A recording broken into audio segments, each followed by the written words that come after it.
इस वीडियो में हम BCS 011 computer basics and PC software का ये जून 2022 का क्वेश्चन पेपर सॉल्व करेंगे और इसको हम दिखाएंगे कि आप लोग कैसे इसको सॉल्व कर सकते हैं और ये कितना इजी है। आप लोगों को बिल्कुल भी टेंशन लेने की ज़रूरत नहीं, ये बहुत इजी होता है। आपको बस इसको थोड़ा सा पढ़ लेना है और आप ये जो क्वेश्चन मैं सॉल्व करके दिखाऊंगा इनको आपको देखकर ऐसे ही आपको करना है वहाँ एग्ज़ाम में।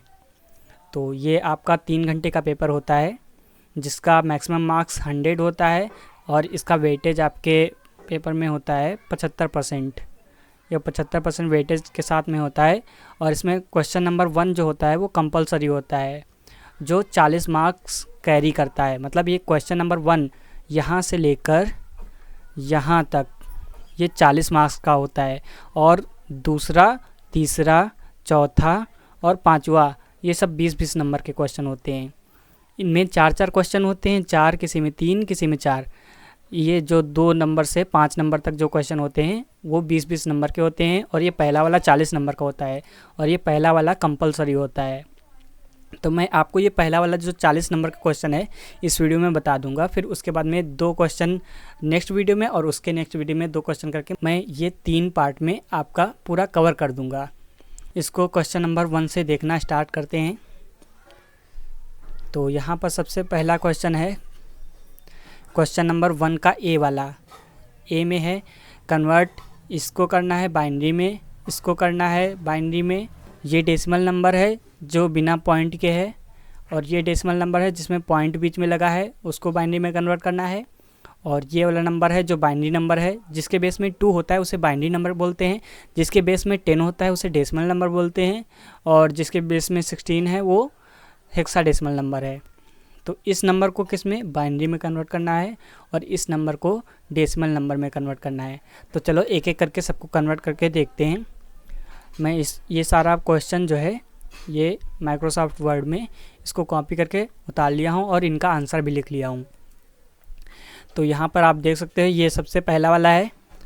तो गिवन डेसिमल नंबर 235, ये 235 हमको डेसिमल नंबर दिया है, जिसके बेस में 10 होता है उसको हम डेसिमल नंबर बोलते हैं ना। तो यहाँ पे लिखा है गिवन डेसिमल नंबर 235 और अब इसको हम क्या करेंगे, डिवाइडिंग इंटीजर पार्ट बाय 2। और इसमें इंटीजर पार्ट ही है, कोई फ्रैक्शनल पार्ट नहीं है। फ्रैक्शनल पार्ट मतलब पॉइंट के बाद में जो वैल्यू होती है उसको फ्रैक्शनल पार्ट बोलते हैं। तो इसमें कोई फ्रैक्शनल पार्ट नहीं है, तो हम ये इंटीजर पार्ट को सॉल्व कर लेंगे और ये जो भी सॉल्व करके ये बाइनरी आएगा वही हमारा आंसर हो जाएगा। तो देखते हैं इसको कैसे करते हैं। देखो ये जो इंटीजर पार्ट होता है इसको हम 2 से डिवाइड करते हैं। 235 को 2 से डिवाइड करोगे तो 235 को जब आप 2 से डिवाइड करोगे तो ये 117 आएगा और उसमें एक रिमाइंडर बच जाएगा, तो एक को यहाँ पर लिख लेंगे। फिर 117 को 2 से डिवाइड करोगे तो एक रिमाइंडर बच जाएगा, यहाँ पर 58 आ जाएगा। 58 को 2 से डिवाइड करोगे तो 2 दूने 4 और यहाँ पर 1 जाएगा तो ये 18 हो जाएगा, 2 9 18। तो ये पूरी तरीके से कट जाएगा, तो ये 29 बार में कट जाएगा और इसको फिर इसका फिर रिमाइंडर 0 बचेगा। और ऐसे ही करते करते इसको डिवाइड 29 को 2 से डिवाइड करोगे तो 14 बचेगा और इसमें एक रिमाइंडर यानी एक शेषफल इसमें बच जाएगा। तो ऐसे करके आपका ये जो डेसिमल नंबर है ये आप बाइनरी में कन्वर्ट कर दोगे। अब जब ये सारे रिमाइंडर आ जाएं तो इनको नीचे से ऊपर की ओर लिख लेना है, नीचे से ऊपर की ओर 1 1 1 0 1 0 1 1 ऐसे करके 1 1 1 0 1 ऐसे आपको लिख लेना है। यही आपका बाइनरी नंबर हो जाएगा, ये आपका आंसर हो जाएगा। तो ये पहला वाला तो आसान था। अब दूसरा वाला कन्वर्ट, ये वाले नंबर को इसमें करना है बाइनरी में, इसमें पॉइंट भी है। तो इसका देखते हैं। तो हमारे पास ये नंबर है 10.3750। तो first we divide this number into 2 parts, integer and fractional part. इसको हमको 2 पार्ट में डिवाइड करना पड़ेगा। ये वाला 10 को अलग करना पड़ेगा, ये 0.3750 इसको अलग करना पड़ेगा। तो ये 10 और 0.375 इसको अलग कर लिया, इस नंबर को 2 भागों में डिवाइड कर दिया, क्योंकि ये पॉइंट वाला जो होता है ये अलग हमको करना पड़ता है, इसको अलग से सॉल्व करना पड़ता है। देखो इंटीजर पार्ट को तो हम वैसे ही डिवाइड कर करके लाएंगे। तो इंटीजर पार्ट को हम ऐसे डिवाइड करेंगे, 10 को 2 से डिवाइड किया तो रिमाइंडर 0 आ गया, 5 को 2 से डिवाइड किया तो रिमाइंडर 1 आया, 2 को 2 से डिवाइड किया तो रिमाइंडर 0, फिर 1 को 2 से डिवाइड किया तो रिमाइंडर 1 यानी शेषफल 1। और ये सारे फिर 1 0 1 0 इसको नीचे से ऊपर की ओर लिख लेंगे अब ये वाला जो फ्रैक्शनल पार्ट था इसको हम मल्टीप्लाई करेंगे 2 से। जो इंटीजर पार्ट होता है उसको डिवाइड किया जाता है और जो फ्रैक्शनल पार्ट होता है उसको 2 से मल्टीप्लाई किया जाता है, और जो पॉइंट के इधर आता जाए उसको लिख लेंगे। 0.375 को जब 2 से मल्टीप्लाई करेंगे तो यहाँ पर कुछ भी नहीं आएगा, यहाँ पर 0 ही रहेगा, और इसीलिए यहाँ पर इंटीजर 0 लिखा है। और फिर इसका ये आंसर ये आ जाएगा 750। और उसके बाद में फिर इसको 2 से जब मल्टीप्लाई करेंगे तो इधर 1 आ जाएगा, 1.50, लेकिन यहाँ पर 1 नहीं लिखेंगे, 1 यहाँ पर लिख दिया जाएगा। जब 0.50 को 2 से मल्टीप्लाई करेंगे तो यहाँ पर 0 हो जाएगा, यहाँ पर भी 0 हो जाएगा, मतलब ये पूरी तरीके से ख़त्म हो जाएगा। इस तरफ का फ्रैक्शनल पार्ट पूरा ख़त्म हो जाएगा, तो हमारा यहीं से ये ख़त्म हो जाएगा और ये इधर 1 हो जाएगा। तो जो भी इधर 1 आएगा उसको यहाँ पर लिख लेंगे। तो अब इसको ऊपर से नीचे की ओर देखो, मल्टीप्लाई जो करोगे उसको ऊपर से नीचे की ओर लिखना होता है, और जो डिवाइड करोगे उसको नीचे से ऊपर की ओर। तो यहाँ पर दोनों पार्ट को लिख लेंगे 1010 1010 011, इसको ऊपर से लिखा जाता है 0.011। तो यही हमारा आंसर हो जाएगा, 10.3750 का ये हमारा आंसर हो जाएगा। फिर तीसरा है गिवन बाइनरी नंबर। हमको ये बाइनरी नंबर दिया है, यहाँ पे देखो ये हमको बाइनरी नंबर दिया है, इसको डेसिमल में कन्वर्ट करना है। तो ये बाइनरी नंबर हमको डेसिमल में कन्वर्ट करना है। तो डेसिमल में कन्वर्ट करने के लिए यहाँ पर देखो 101101, इनको सबको ऐसे ही लिख लेना है। यहाँ पर 101101, ये देखो पूरा मैंने ऐसे ही लिख लिया।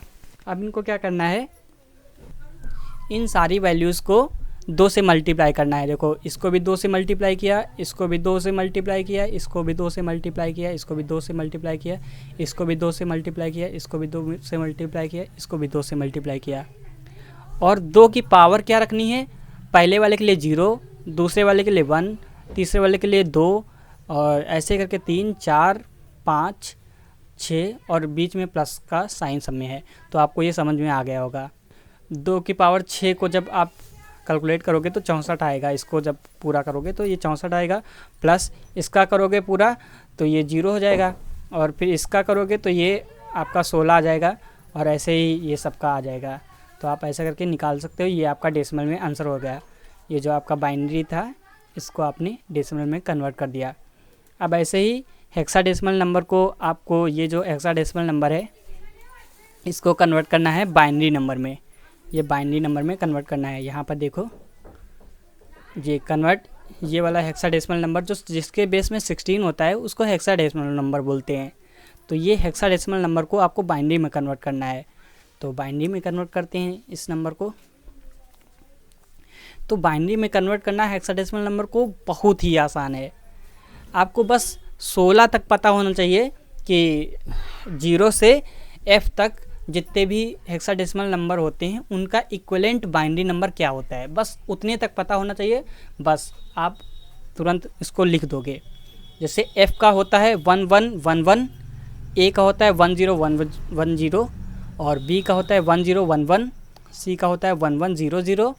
तो बस आपने चारों का ये लिख दिया। अब इनको बस सीक्वेंस से लिख लेना है। जैसे ये FABC लिखा है वैसे ही आपको इनको सीक्वेंस से लगा देना है। ये 111 को पहले लिख देना है, यहाँ तक ये 4 नंबर ये 111 के हो गए, और 1010 को फिर इसके बाद में लिख लेना है, और ऐसे ही आपके सारे नंबर आप लिख दोगे। यही आपके बाइनरी नंबर हो गए। मतलब इनको बस 1 के बाद ये, इसके बाद ये लिख देना है, इसके बाद में ये, इसके बाद में ये, मतलब सीक्वेंस से आपको इन सब को लिख देना है। तो यही आपका हेक्साडेसिमल से बाइनरी में कन्वर्ट हो गए। अब है 5वां है हेक्साडेसिमल नंबर। इस नंबर को, ये जो हेक्साडेसिमल नंबर है इसको आपको कन्वर्ट करना है डेसिमल नंबर में।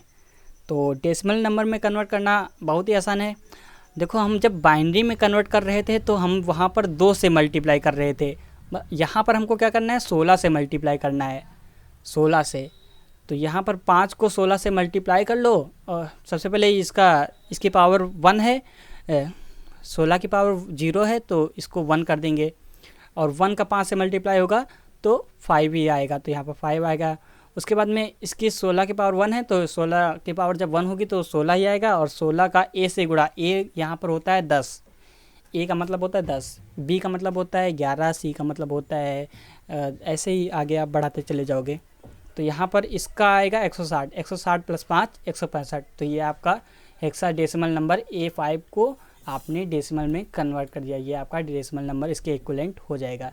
बी क्वेश्चन है what will be the storage capacity of 2 disk pack having 4 plates with each surface of the plate having 2048 tracks and each track having 512 sectors. A sector can store 1024 byte of data. तो ये आपको दिया हुआ है। तो यहाँ पर हमको जो जो कुछ दिया है उसको हम लिख लेंगे। सबसे पहले हमको प्लेट्स कितनी दी गई हैं, हमको प्लेट्स दी गई हैं 4, और 4 दी गई हैं तो उसको हम 2 की पावर 2 के रूप में लिख सकते हैं। 4 प्लेट्स दी गई हैं तो 2 की पावर 2 के रूप में लिख लिए।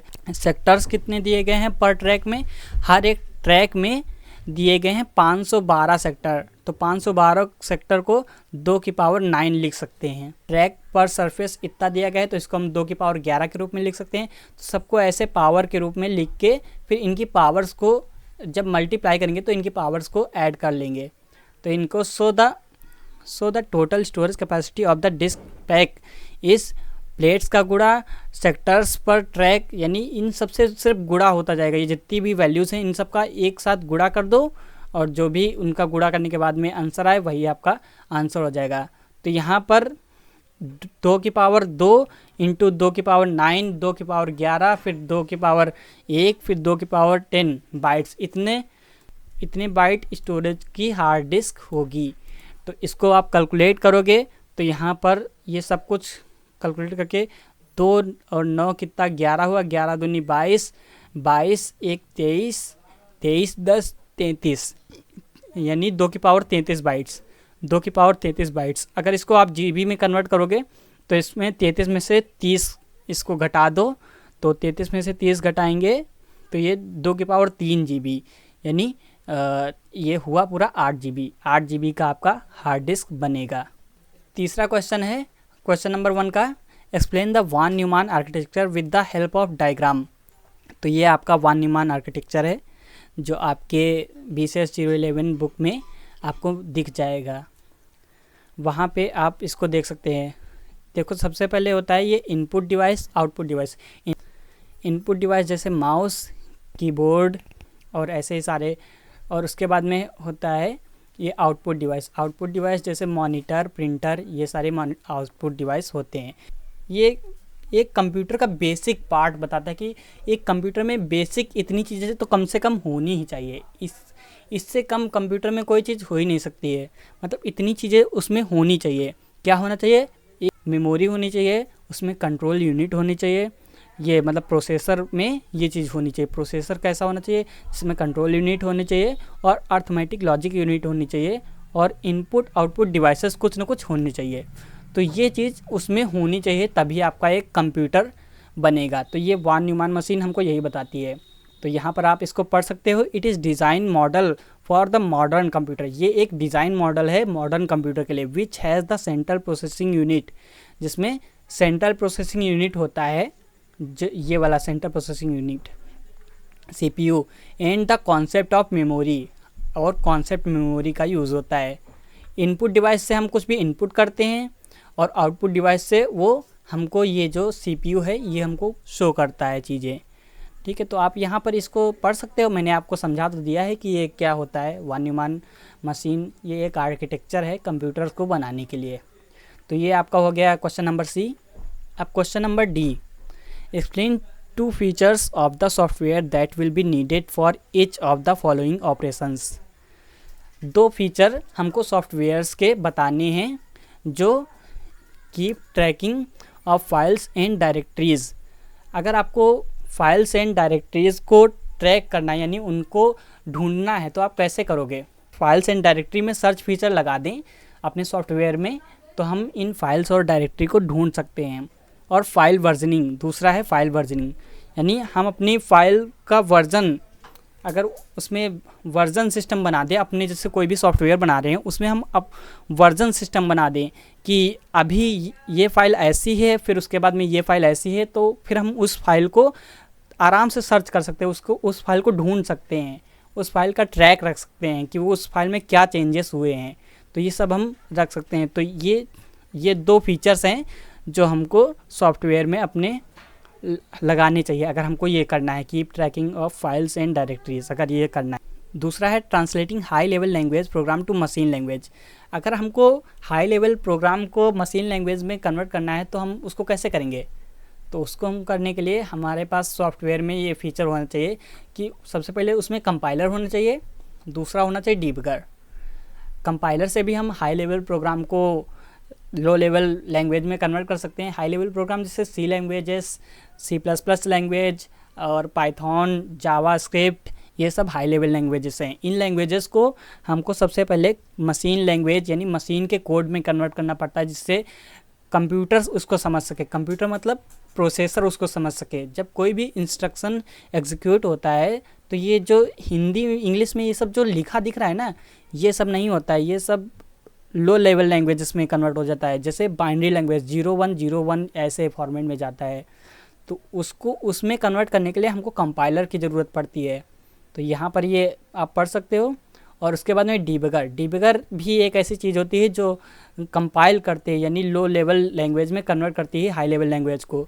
लेकिन ये क्या करता है, ये हमको जब ज़रूरी होता है, जब हमको देखना होता है कि कोड में कोई एरर है, तो उसको ट्रैक करने के लिए कि कहाँ पर एरर आ रही है, तो एक एक स्टेप हम उस कोड को एग्जीक्यूट कर करके देखते हैं, तो उस चीज़ को डिबगिंग बोलते हैं। तो डिबगर ये हमको फैसिलिटी देता है।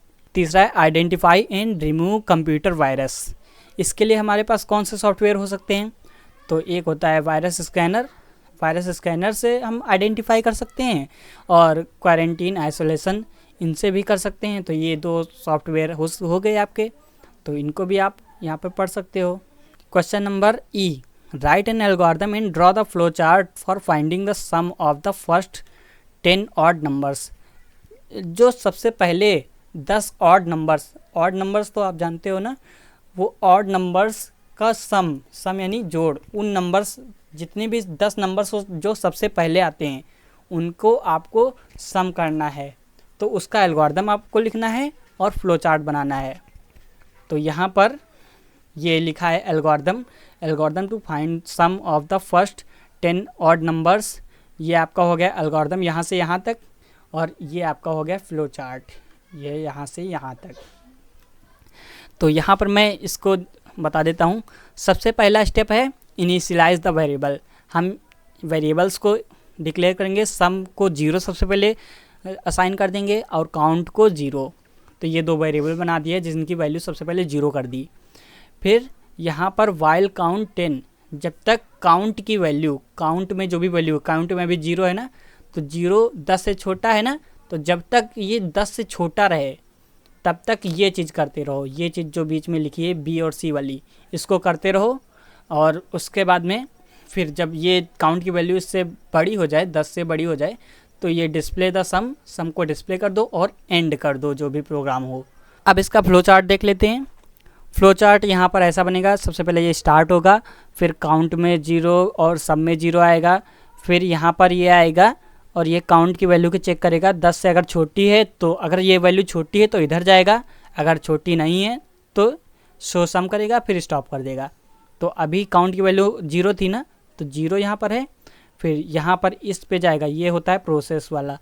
तो सम की वैल्यू में, सम जो भी है उसमें, ये सम की वैल्यू क्या है, अभी सम की वैल्यू यहाँ पर 0 की थी ना, तो यहाँ पर 0 + 2 इंटू काउंट की वैल्यू क्या है, काउंट की वैल्यू भी अभी 0 थी, तो इसका जब 2 से गुणा होगा तो ये 0 होगा, 0 + 1, 0 + 1 1 हो जाएगा, 0 और 1 इसमें हो जाएगा 1, तो सम की वैल्यू में 1 आ जाएगा। और काउंट की वैल्यू को हम 1 बढ़ा देंगे, काउंट 0 होगा, 0 में 1 जोड़ के उसको काउंट में असाइन कर देंगे, तो ये यहाँ पर वैल्यू 0 हो जाएगी काउंट की। तो ऐसे ही ये फिर इधर जाएगा, फिर से चेक करेगा। अब जब काउंट की वैल्यू 1 हो जाएगी, 1 क्या 10 से छोटा है, हाँ अभी भी छोटा है, तो फिर से इसमें जाएगा, और ऐसे करके एक एक बढ़ाता रहेगा काउंट की वैल्यू को, और सम में वो सारे नंबर्स ऐड करता रहेगा, 10 नंबर तक ऑड नंबर ऐड करता रहेगा। फिर जब ये ऐड कर लेगा, जब यहाँ पर जैसे मान लो 10 हो जाएगा, तो क्या 10 से छोटा है, नहीं, 10 से छोटा नहीं है बल्कि वो बराबर है। तो ये यहाँ पर ये कंडीशन गलत हो जाएगी, तो नो हो जाएगा, तो नो हो जाएगा, तो यहाँ पर शो सम कर देगा और सम को शो करने के बाद में प्रोग्राम स्टॉप हो जाएगा। ये आपका फ्लो चार्ट हो गया।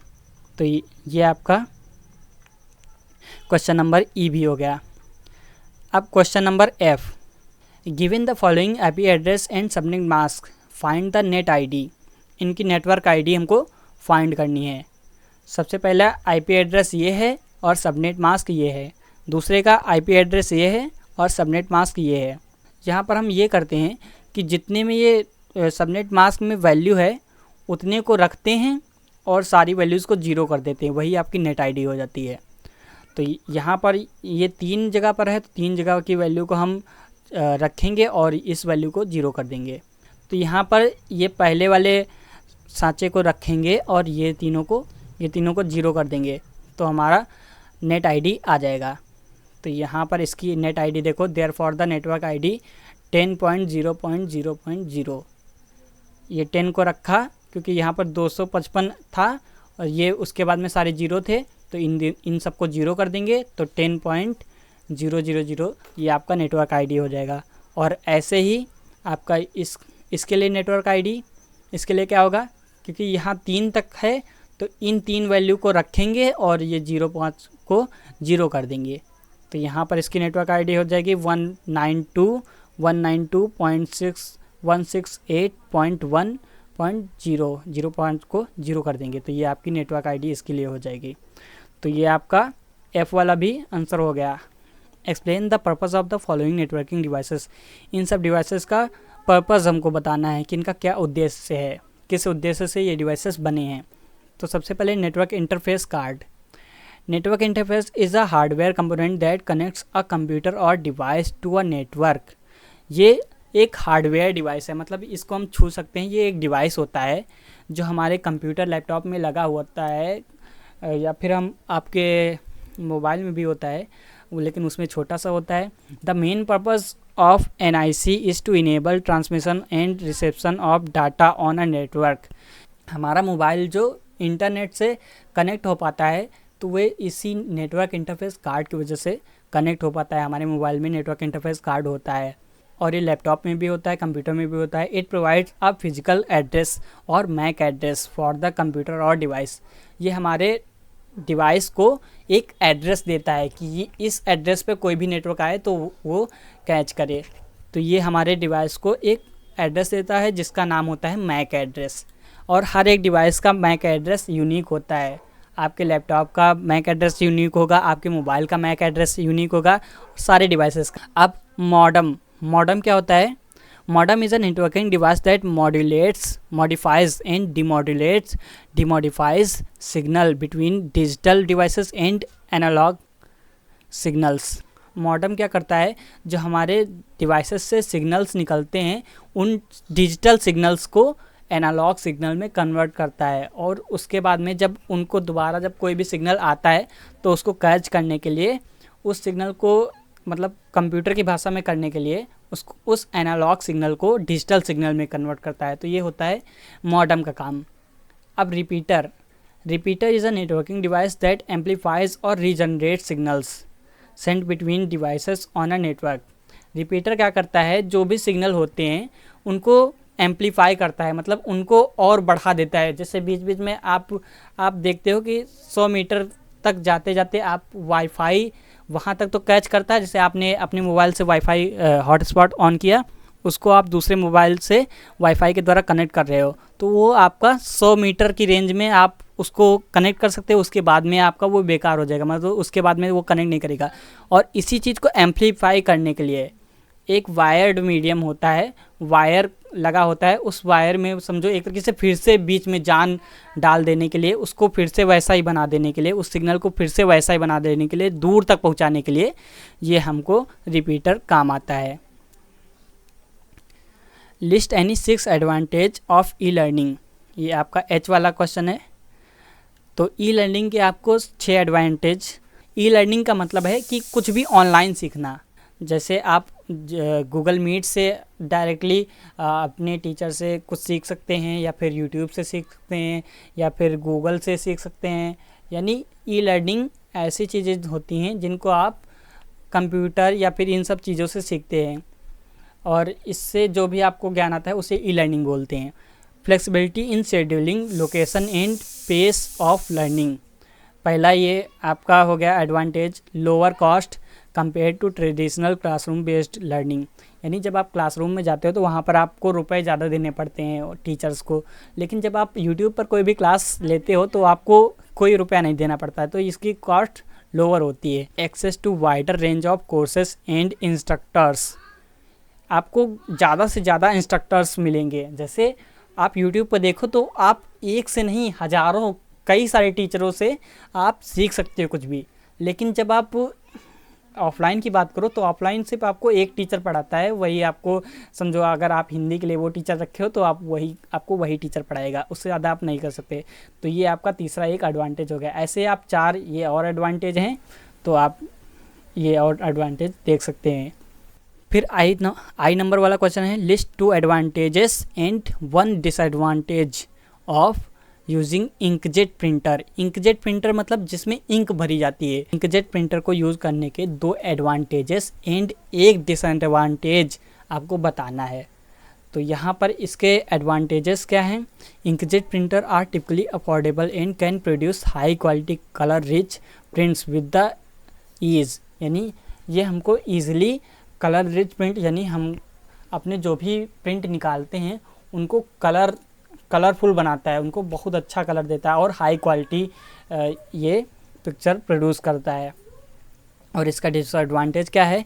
ये कॉस्ट ज़्यादा लेता है। इसमें अगर जब हम इंक भरते हैं ना तो इसकी कॉस्ट हमको ज़्यादा लगती है। और एक लेज़र प्रिंटर होता है, लेज़र प्रिंटर में क्या होता है, उसमें कॉस्ट ज़्यादा नहीं लगती है, उसकी कॉस्ट ज़्यादा नहीं होती, उसमें इंक और ये सब की कॉस्ट ज़्यादा नहीं है। एक बार में आपने भर दिया तो आपको कई सालों तक छुट्टी हो जाती है। लेकिन ये जो होता है ये इंकजेट, इसमें इंक भरी जाती है और इसकी पिक्चर्स वैसे हाई निकलती हैं प्रिंटर से, लेकिन ये इसकी कॉस्ट ज़्यादा होती है। तो ये आपका डिसएडवांटेज हो गया। तो ये आपका यहाँ पर क्वेश्चन नंबर 1 का एंड हुआ, और इसके बाद में फिर हम ये क्वेश्चन नंबर 2 से नेक्स्ट वीडियो में देखेंगे। ये वीडियो वैसे भी बहुत लंबा हो चुका है। अगर ये वीडियो आपको पसंद आया तो इस वीडियो को लाइक करना और इस चैनल को सब्सक्राइब करना तो बिल्कुल ही मत भूलना। Thanks for watching.